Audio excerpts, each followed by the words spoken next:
পিতা,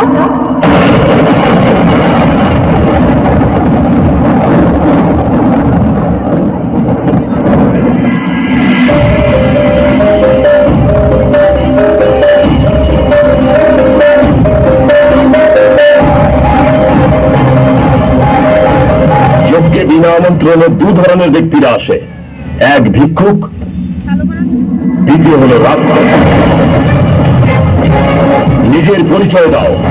যজ্ঞে দু ধরনের মানুষকে আমন্ত্রণ করা হয় না পিতা, এক শত্রু, অপরটি হলো চণ্ডাল। আমি কি আপনার কন্যা হওয়ার অধিকার হারিয়ে ফেলেছি, নাকি স্বয়ং চণ্ডালই হয়ে গেছি যে আপনার যজ্ঞে নিজের কন্যাকে আমন্ত্রণ জানানোর প্রয়োজন মনেই করলেন না? কিন্তু আমি এটাও জানি যে দুজন ছাড়া যজ্ঞ পূর্ণ হয় না। এক হলো পবিত্র আত্মা, অপরটি হলো আত্মযজ্ঞ, অর্থাৎ সন্তান।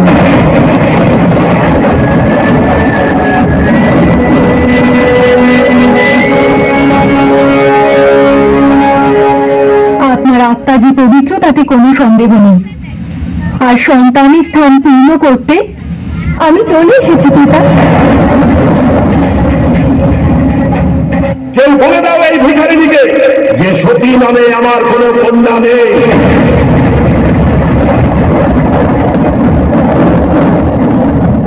শ্মশানে বসবাস করে এই চণ্ডালিনী, একে দূর করে দাও আমার পবিত্র যুদ্ধস্থান।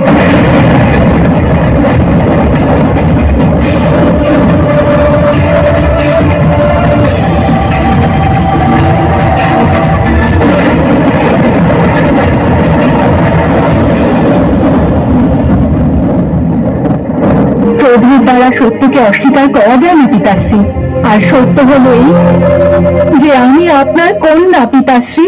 সতী আমার কাছে মৃত।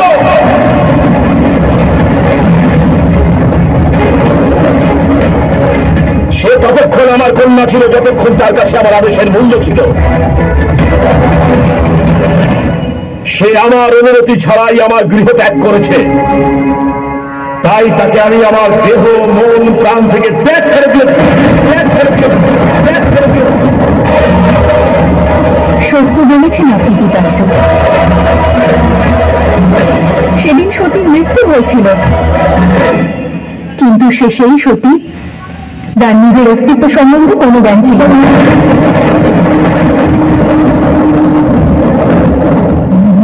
আর সেই দিন অস্তিত্বহীন সতীর থেকে শতরূপা সতী জন্ম নিয়েছিল। সেই দিন আমার অহংকারের মৃত্যু হয়, আমার অজ্ঞানের মৃত্যু হয়, আমার অন্তরের অন্ধকারের মৃত্যু হয়, আর আমি নতুন জন্ম লাভ করি মহাদেবের সঙ্গিনী হয়ে। যে ব্যক্তি দেবতাদের কলঙ্ক, তাকে কোনো মহাদেব বলছো মূর্খ?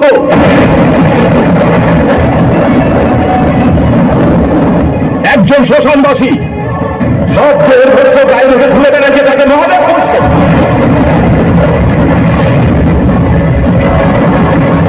যে মনুষ্যের অস্তিত্ব দেবতার থেকে বৃহৎ করে দেন তিনি হলেন মহাদেব।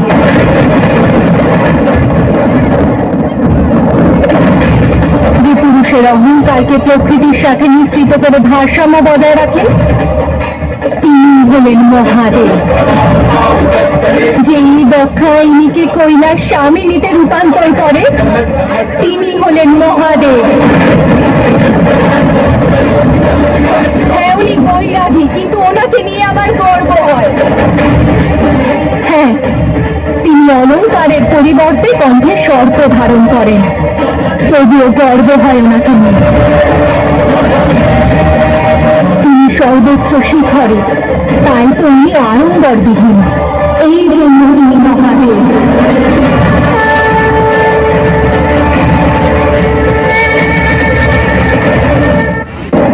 যার উপস্থিতি ব্যতীত এই সৃষ্টিও পূর্ণতা পায় না, তার অনুপস্থিতিতে যজ্ঞ কি করে পূর্ণ হতে পারে?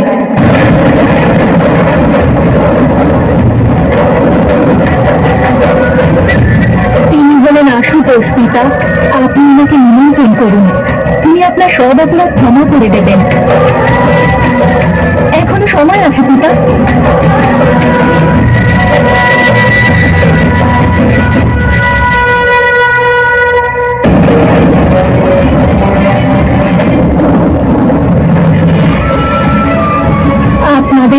সকলের সামনে মহাদেবকে অপমান করা হচ্ছে আর আপনারা সকলে মৌন আছেন।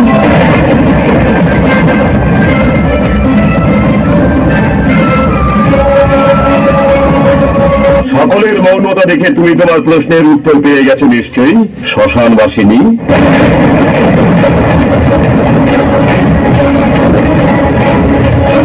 ওদের সবার নিজের নিজের কাজ আছে, তোমার মতো নকর্মের নয়।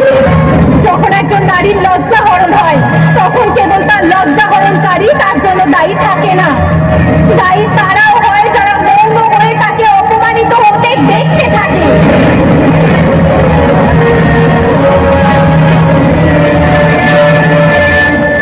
আপনারা সকলেই আজ মহাদেবের অপমান সহ্য করেছেন, আপনারা সবাই মহাদেবের অর্ধাঙ্গিনীকে নিয়ে করা বিদ্রুপ সহ্য করেছেন, তাই এর পরিণামও আপনারা সকলেই ভোগ করবেন।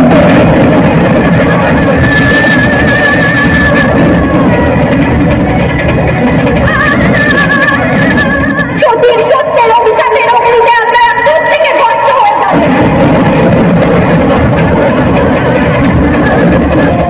যা ইচ্ছা হয় তাই করো, মহাদেবের সঙ্গে সাক্ষাৎ করো বা মৃত্যুর সাথে।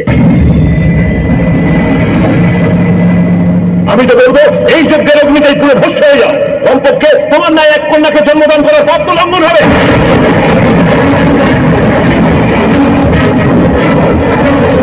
অন্তত আমার রক্তের কলঙ্কতে লুপ্ত হবে, যে রক্ত ওই কাবালিকের রক্তের সাথে মিলিত হয়েছে।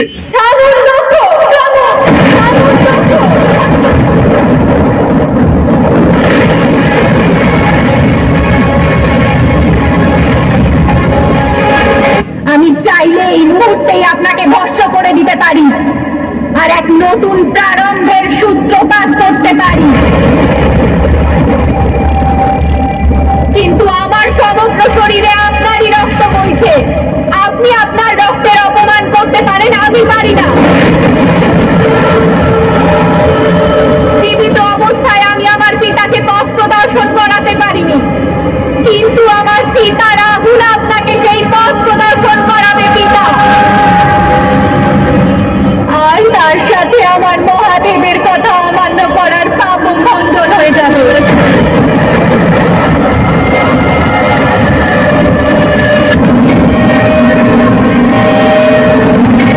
কিন্তু এক গৃহ ত্যাগ করে আসা কন্যাকে এমন সম্মানের জায়গায় যে বসিয়েছে তার সম্বন্ধে এমন তো কথা শুনে আমি এই সভা থেকে চলে যেতে পারি না। ক্ষমা করুন মহাদেব, ক্ষমা করুন।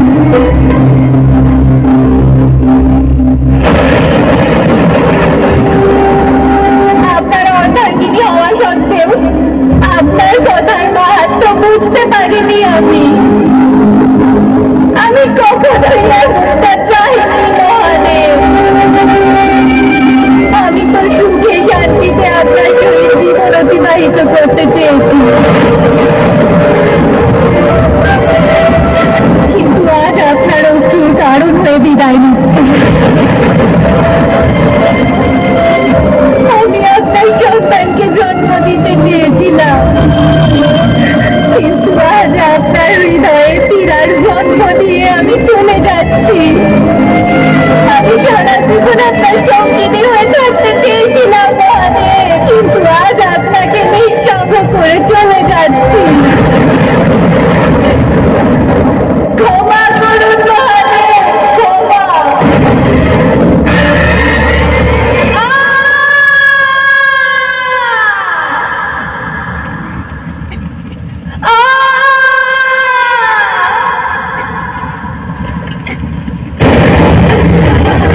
আমার এই দেহ আমার পিতার সাথে সংযুক্ত, কিন্তু আমার পিতার মন পাপে পরিপূর্ণ। আজ আমি এই দেহকে জ্বালিয়ে ধ্বংস করে দেব, যাতে কেবল সতীর সত্যই অবশিষ্ট থাকে।